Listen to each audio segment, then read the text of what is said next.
So, Joe, I got Love on Delivery. Now, usually I'd go, but this is a thick as fuck thing, and I don't want to break any of those arcade monitors back there. So, if you're interested, there's that. There's that.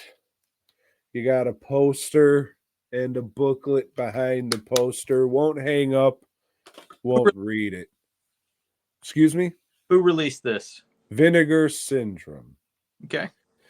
So this one, I guess it's a romantic comedy about a delivery boy named, something that sounds like a sneeze. And he's played by Stephen Chow. Huh.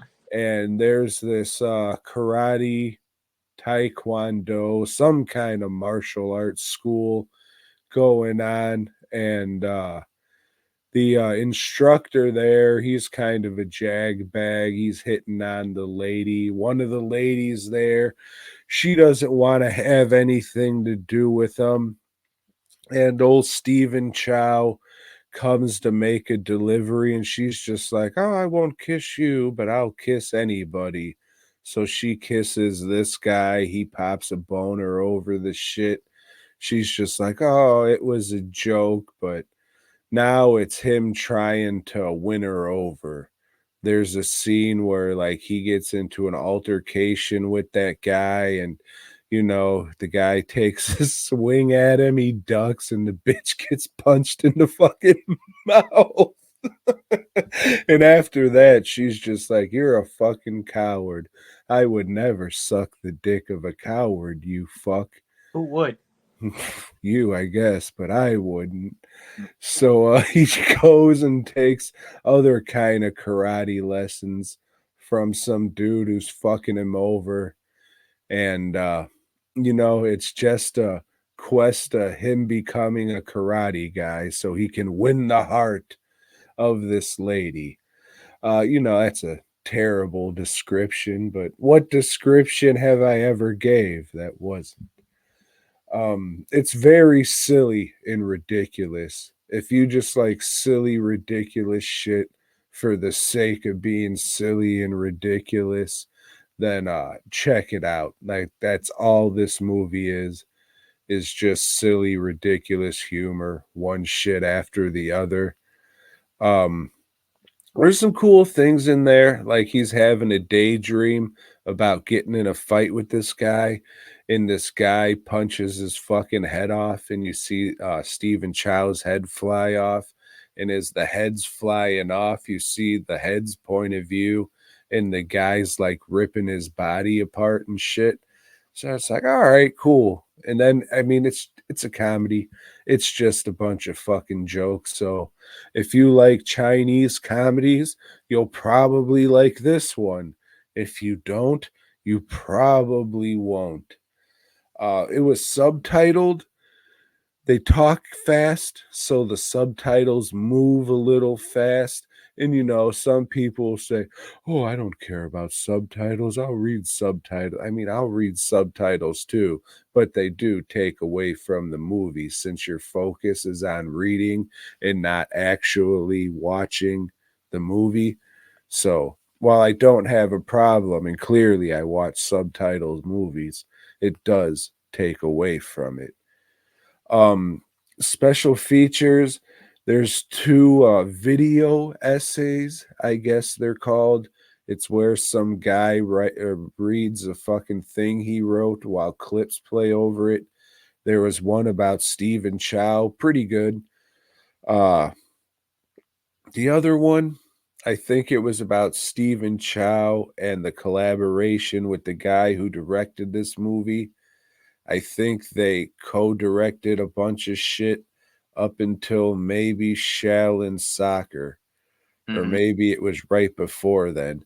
But the video essays were all right. The commentary track, I listened to the whole thing, but it was a bunch of who gives a fuck. One of the guys sounded like he was recording in a tin can, but you kind of got used to it after a while. But Yeah, it was all right. I mean, it's a good set, $30 plus shipping, in this day and age. That might be a bit much for especially a fucking Chinese movie that nobody really wants, but maybe that's why it costs that much, you see. Yeah. But I've been noticing now like a lot more fucking mainstream Blu-rays and shit have been getting into the price range that Vinegar Syndrome is. So I mean it's all kind of leveling out now, but just being a broke ass independent artist, anything above $3 is expensive as shit for me, Joe. So, But like, I'm not a video essay guy. Like, I don't like that. I prefer like these little books. Like, I didn't even show you this one that came with this, but this one, unlike some of the other, it's like the whole like staple type thing. Did it come with a book? Kick ass. So that's not one of these staple one. It's like a glued binded. Oh, it is. Okay. So. it's pretty thin. Like it's not a thicken. Mm-hmm. But I don't think this fucking movie could fill up, you Right. know. Not probably enough. Well, no, I'm sure there is. I'm sure you could go to enough people, but why pay them for that, right? I mean, it's just a goofy fucking comedy. But yeah, it's all right. Like the set's nice and everything, but I don't give a fuck about a slip cover, what the Blu-ray's housed in. Like everything's like a bookcase that I have. All I see is this. I don't have the room to fucking put every release on a shelf facing like that's fucking crazy.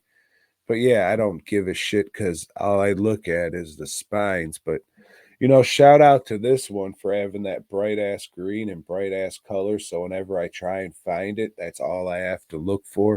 Very reflective. Yeah, there's a fucking light right there. And but yeah, it was all right.